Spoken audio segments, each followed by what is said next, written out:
છે ત્યાં પણ એક મોટો ઉછાળો આપણે નોટિસ કરી રહ્યા છીએ.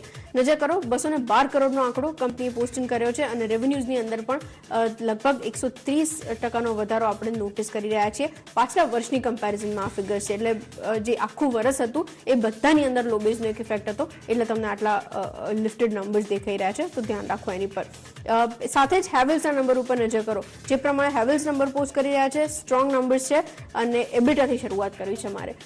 બધા જ નેમ્સમાં આઈ અગ્રી કે લો બેઝ છે, બટ જે પ્રમાણેના ઓપરેશનલ નંબર્સ દેખાય છે એ જોતા એ વસ્તુ અહીંયા આગળથી થોડીક કોન્ફિડન્સ આપે છે કે ઓપરેશનલ નંબર્સ તો બેટર હતા જ, બટ એની સાથે અહીંયા આગળ થોડુંક રિવાઇવલ પણ ટર્નઆઉટ થઈ રહ્યું છે. એબિટામાં 168% ઉછાળો છે. 131 કરોડથી આંકડો વધીને 353 કરોડ પર આવતો દેખાઈ રહ્યો છે.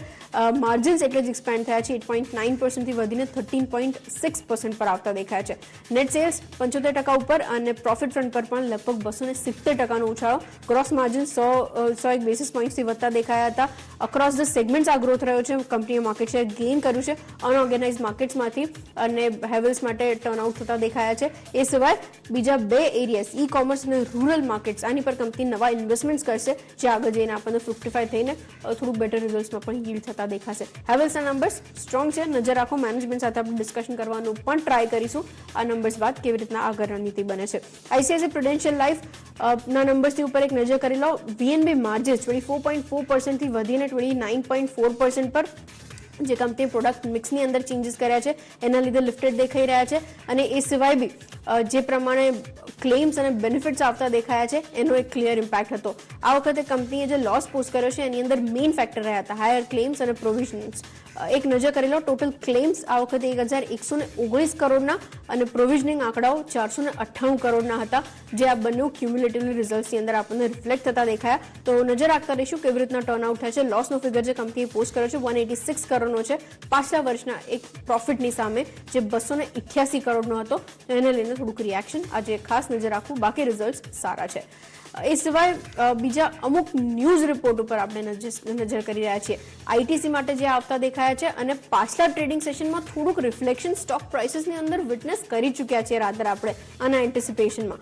ગવર્મેન્ટ તરફથી નિયરલી 7.93% જેટલો સ્ટેક કદાચ ઓફલોડ થાય એવી શક્યતાઓ દેખાઈ રહી છે. કોઈ તટસ્થપણે ન્યૂઝ નથી, આર્ટિકલ સજેસ્ટ કરી રહ્યા છે, તો એ વસ્તુનું ધ્યાન રાખવું.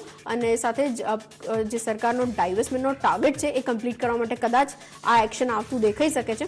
નજર રાખતા રહીશું કેવી રીતના ટર્નઆઉટ થાય છે. આમ બી આ સ્ટોક આપણને 200ની જે બેન્ડ છે એની અંદર જ મેન્ટેન દેખાય છે usually. Indiabulls housing next counter છે જે નજરમાં રાખી રહ્યા છીએ. શેર હોલ્ડિંગ પેટર્ન જે અહીંયા આગળથી એક્સચેન્જીસ ઉપર સબમિટ થઈ છે એમાં રાકેશ ઝુંઝુનવાલાનો સ્ટેક વધ્યો છે. પહેલા જે આપણે જોઈ રહ્યા હતા નિયરલી 1% અરાઉન્ડનું હોલ્ડિંગ ની એક્સપેક્ટેશન હતી એની સામે આ વખતે વધી અને નિયરલી 2.17% જેટલો સ્ટેક હોલ્ડ કરી રહ્યા છે રાકેશ ઝુંઝુનવાલા. તો અહીંયા આગળથી નજર રાખો. આ ન્યૂઝના બેસિસ ઉપર સ્ટોક થોડો પોઝિટિવ રિએક્ટ કરશે કેમ કે જનરલી આપણે આટલા માર્કી નેમ્સનું ચેક ઇન જોઈએ છે ત્યારે એક રિએક્શન આવી જ જાય છે સ્ટોકની અંદર. તો આજે ફરીથી એક વખત એ રિફ્લેક્શનનું ધ્યાન રાખવું. નેક્સ્ટ કાઉન્ટર આઈડીએફસીનું વોચ આઉટ કરી રહ્યા છે.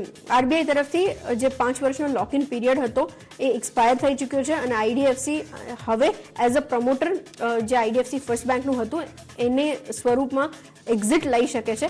એઝ ઓફ નાઉ આઈડીએફસી 36.56%નો સ્ટેક હોલ્ડ બી કરે છે અને રિવર્સ મર્જર હવે જે થતું દેખાશે એની એક આપણને પ્રપોઝલ ફાઇનલી કેવી રીતના કંપની સબમિટ કરે છે એની પર નજર રાખતા રહીશું. જો કે ઘણા બધા ઓપ્શન્સ છે જે કંપની ઇવેલ્યુએટ કરી રહી હતી આપણે જ્યારે વાત કરી ત્યારે, બટ આ ઓપ્શન સિલેક્ટ કરે છે કે નહીં એની ઉપર નજર રહેશે. ઓપન અપ આ ઓપ્શન થઈ ચૂક્યું છે 5 વર્ષના લોક ઇન પીરિયડ એક્સપાયર થવાના કારણે. તો આજે ફરીથી એક વખત નજર આ કાઉન્ટરની ઉપર પણ ધ્યાન રાખો કેવી રીતના ટર્નઆઉટ થાય છે. ઓકે, અને લાસ્ટલી અમુક એવા કાઉન્ટર્સ જેની અંદર આજે રિઝલ્ટ્સના બેસિસ ઉપર શાર્પ રિએક્શન્સ આપણે જોઈ શકીએ છીએ એની પર એક નજર કરી લઈએ. સીએટના નંબર્સ આવતા દેખાયા હતા તો એની પર નજર રાખો કેવી રીતના સ્ટોક પ્રાઇસીસની અંદર એ રિફ્લેક્ટ થતું દેખાય છે.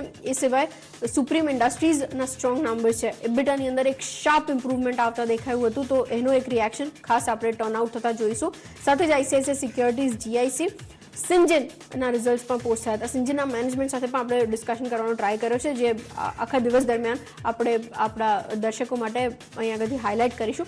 ગ્લેન્ડ ફાર્મા તરફથી પણ પોઝિટિવ રિઝલ્ટ પોસ્ટ થયા છે, તો એની પર પણ નજર રાખો કેવી રીતના સ્ટોક રિએક્ટ કરે છે. આજે જે લિસ્ટિંગ બાદ એક સારા રિટર્ન્સ જનરેટ કર્યા હતા, એની અંદર થોડુંક એડેડ એડવાન્ટેજ આજે પ્રોવાઈડ કરી શકે, ફોકસ કરતા રહીશું.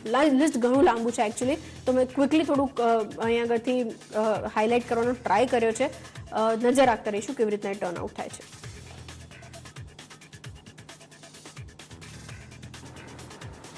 લિસ્ટ તો લાંબુ રહેવાનું છે, કારણ કે રિઝલ્ટ સિઝન છે અને રિઝલ્ટ સિઝન તો હજી કન્ટિન્યુ છે, કારણ કે મોટા મોટા દિગ્ગજોના પરિણામ તો હવે આવશે. તો આ વીકેન્ડ સુધીનો ટાઈમ ખાસો ક્રુશિયલ રહેવાનો છે. રિઝલ્ટ સિઝન ખાસી એક્ટિવ જોવા મળશે. પણ સાથે આગળ વધીએ, યશ, કયા સ્ટોક પર બ્રોકરેજ રિપોર્ટ્સ આવી રહ્યા છે?